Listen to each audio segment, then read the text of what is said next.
नमस्कार, आप देख रहे हैं न्यूज 9 भारत और मैं हूं आपके साथ अशोक चौहान। देश और दुनिया की तमाम खबरों पर आइए डालते हैं एक नजर। विकासखंड देवाल में सरकार ने राजकीय इंटर कॉलेज मुदौली को अटल उत्कृष्ट इंटर कॉलेज तो बना दिया, परंतु सीबीएसई पैटर्न पर संचालित होने वाले उत्कृष्ट विद्यालय के लिए समुचित सुविधाएं उपलब्ध कराने में बरती गई लापरवाही छात्र छात्राओं, विद्यालय प्रबंधन समिति और शिक्षक के लिए जी का जंजाल बन गई है। उत्कृष्ट विद्यालय को संचालित कराने में जो जरूरी व मूलभूत सुविधाओं का होना आवश्यक होता है, उसका यहाँ नितांत टोटा पड़ा हुआ है, जिस कारण यहाँ के छात्र छात्राएं, शिक्षक और अभिभावक की कर्तव्य विमूढ़ बनकर रह गए हैं। अटल उत्कृष्ट विद्यालय के समन्वयक और विद्यालय के शिक्षक गंगा प्रकाश ने बताया कि सीबीएसई पैटर्न के नियमों के अनुसार विद्यालय के चारों ओर 6 फीट ऊंची 4 दीवारी, high tech toilet, electricity, network connectivity, projector, computer lab, खेल मैदान आदि का होना आवश्यक है,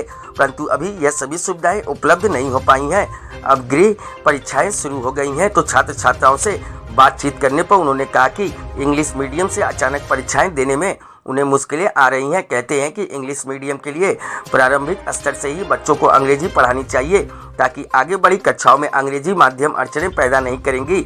बताते चले कि वर्तमान में विद्यालय में पूर्व में ही सृजित पदों के सापेक्ष बहुत कम पदों पर शिक्षकों की उपलब्धता है, जिस कारण पठन पाठन बहुत ही प्रभावित होकर रह गया है।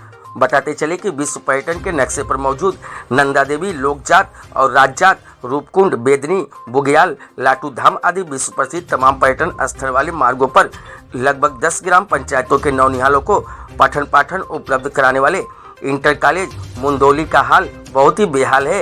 यहाँ के कक्षाएं, स्टाफ रूम, आवासीय परिसर सब भारी अनदेखियों के कारण जीर्ण हालत में है। विद्यालय के खस्ताहाल होने की प्रमुख वजह तो ये लगती है कि पिछले कई सालों से इसमें अस्थायी प्रधानाचार्य नियुक्त नहीं है। प्रभारी प्रधानाचार्यों के भरोसे विद्यालय को छोड़ दिया गया है।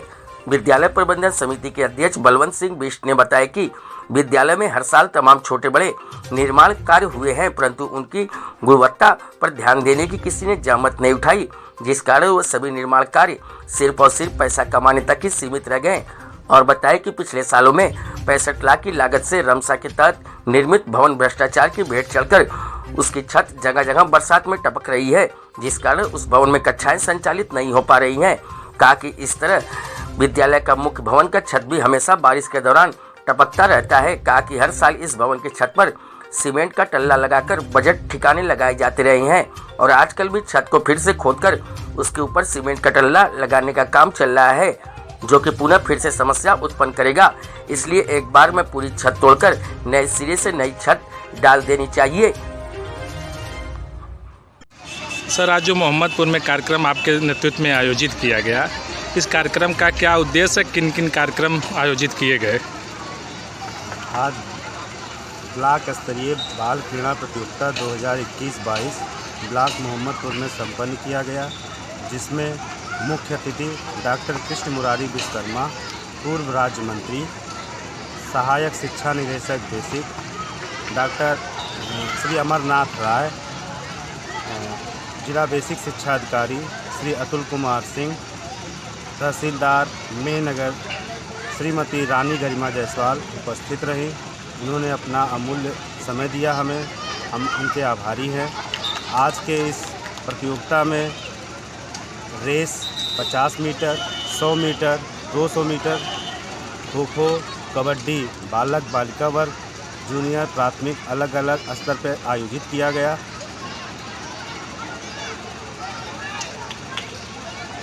इस कार्यक्रम का मुख्य उद्देश्य यह है कि हमारे बच्चों में जो प्रतिभा है वो उभर के हमारे सामने आए। इस लॉकडाउन ने जिस तरह से हमें निहत्था कर दिया, 2 साल में हमारे बच्चों को शून्य किया, लेकिन इनके कार्यक्रम से हमें ये नहीं लग रहा था कि 2 साल के कोरोना ने इनको मार दिया है। ऐसा लगा कि इन्होंने उस भरपाई को भर दिया है। इन 10 दिन का समय दिया गया और इस 10 दिन में बच्चों ने हमें वो करके दिखाया, जिसकी हम आशा नहीं कर सकते थे कि अप्रत्याशित रिजल्ट रहा। इसलिए हम इन बच्चों से हमें ये इनके साहित्यिक, बौद्धिक और सामाजिक विकास में महत्वपूर्ण योगदान रहेगा, ये हमारा विश्वास है। सर, जो बाल प्रतियोगिता की गई है वो पुरस्कार कब दिया जाएगा, और क्या आपका उद्देश्य है कि या मोहम्मदपुर से बच्चे निकल के लखनऊ, दिल्ली, कानपुर तक खेलना, उसके लिए क्या तैयारियां की जाएगी? जो बच्चे हमारे race 50 metre, 100 metre, 200 metre, kho kho, kabaddi में विजेता, फर्स्ट, सेकेंड और जो प्रतिभाग किए हैं सभी का पुरस्कार वितरण शाम 5 बजे पुरस्कृत किया जाएगा। और जो बच्चे ये हमारा विश्वास है कि मोहम्मदपुर ब्लॉक से अभी 24 नवंबर के आसपास जिला स्तरीय रैली होने वाली है, तो उसमें हमारे ब्लॉक से बच्चे निकल के जिला स्तरीय में जाएंगे, वहां से जीत को मंडल स्तर पे जाएंगे और हम पूर्ण आशा रखते हैं कि हमारे प्रदेश लेवल पे कोई ना कोई टीम जाएगा। इसी विश्वास के साथ हम विराम देते हैं। भी नहीं, सबसे बड़ी कमी तो हमारे वहाँ टीचरों की है और हमारे वहाँ चारदीवारी भी नहीं है और यहाँ से बच्चों को बहुत सारा डर लगता है, बच्चे स्कूल भी नहीं आ पाते हैं, जंगली जानवरों का भी बहुत भय रहता है। और यहाँ सबसे बड़ी CBSE में बच्चों को 1 से ही कंपलसरी होना चाहिए, 6 से वो बड़ी मुश्किल से ABCD सीख पाते हैं, फिर उनमें इंग्लिश आती भी नहीं है, जिसके कारण वो पढ़ भी नहीं पाते हैं और उन्हें ज़बरदस्ती उन्हें CBSE पढ़ाया जाता है और उनको इंग्लिश पढ़नी भी नहीं आती, जिसके कारण या तो हो CBSE हो 1 से हो या तो सीधा नहीं होना चाहिए। इसलिए इससे बहुत बड़ी प्रॉब्लम है। और यहाँ साइंस के तो एक भी टीचर नहीं है और सभी हैं और तो थोड़ा बहुत भी है, यहाँ तो सबसे ज़्यादा कमी साइंस के टीचरों की है, जिसके कारण बच्चे भयभीत हो जाते हैं और साइंस भी नहीं ले पाते हैं और आगे भी नहीं बढ़ पाते हैं। और लैब भी नहीं है और क्लास में ना प्रोजेक्टर ना कंप्यूटर, बच्चों को कुछ आ भी नहीं पाता है। इसके कारण इसका मतलब ये है कि जैसे आपका विद्यालय अटल आदर्श विद्यालय है तो उसका कोई सुविधा नहीं, नाम का बन रहा है, बस इससे कोई फर्क नहीं पड़ता किसी को, ना यहाँ टीचर है ना कुछ, सिर्फ अटल उत्कृष्ट, कभी आदर्श, कभी कुछ बन रहा है और बच्चों पे बहुत ज़्यादा प्रभाव पड़ रहा है, जिसके कारण वो आगे भी नहीं पढ़ रहा है, पहले ही डर जा रही कि ये होगा वो होगा, जिसके कारण वो पढ़ भी नहीं पाते हैं। और मैं कहना चाहती हूँ इधर चारदीवारी भी हो, जिसके कारण बच्चे को डर ना हो और वो आराम से स्कूल आ पाए। और उनके लिए जो दूर से आते हैं बहुत 4-5 किलोमीटर दूर से, उनके लिए स्कूल बस की व्यवस्था भी की जाए। सर, मूल रूप से यहाँ पे 260 छात्र छात्राएँ हैं। LT में यहाँ पे हमारे जो शिक्षक वर्ग में है 8 पद सृजित है। 8 पद में से 1 पद अभी जो है रिक्त चल रहा है, 7 पद कार्यरत है। और मूल समस्या यहाँ पे लेक्चरर की है। लेक्चरर में 9 पद है, 9 पद में से 3 पद मूल रूप से परमानेंट स्टाफ है, 3 पद पे अतिथि शिक्षक हैं और 3 पद अभी जो है रिक्त चल रहे हैं। रिक्त में जो मूल विषय हमारे हैं, अंग्रेजी का पद खाली चल रहा है और गणित का पद रिक्त चल रहा है और रसायन विज्ञान का पद रिक्त चल रहा है। और यहाँ पे जो इंटरमीडिएट में संस्कृत तो एक मूल विषय के रूप में था, संस्कृत पे अभी जो है कि पद सृजित नहीं है, जबकि यहाँ पे छात्र संख्या बहुत ज़्यादा है। दूसरी बात, यहाँ पे हमारे पास स्टाफ रूम की बहुत बड़ी समस्या है। स्टाफ को बैठने के लिए स्टाफ रूम की सुविधा नहीं है हमारे पास।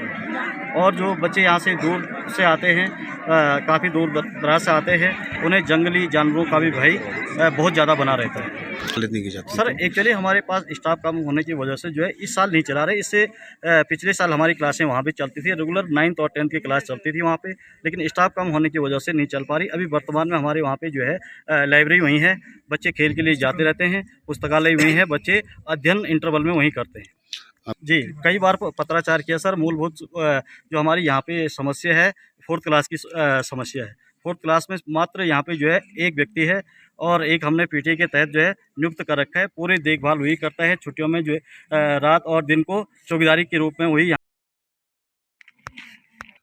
सर, मैं तो पहले ये कहना चाहता हूँ, सरकार से मेरा ये अनुरोध है कि अगर आपने यहाँ अटल उत्कृष्ट CBSE स्कूल बना दिया है तो उसमें कक्षा 1 से पहले उसे प्रारंभ करें, न कि 10वीं और 11वीं से। बच्चा क्योंकि पहले से वो हिंदी मीडियम में पढ़ता आ रहा है और आगे वो इंग्लिश कवर नहीं कर पाएगा, क्योंकि जो एज में वो बचपन से सीखता है वो 11वीं और 12वीं में नहीं सीख पाएगा। इसलिए हमारे यहाँ पे बहुत सारी दिक्कतें हैं, जैसे यहाँ पे पठन पाठन में बहुत बड़ी दिक्कतें आती हैं।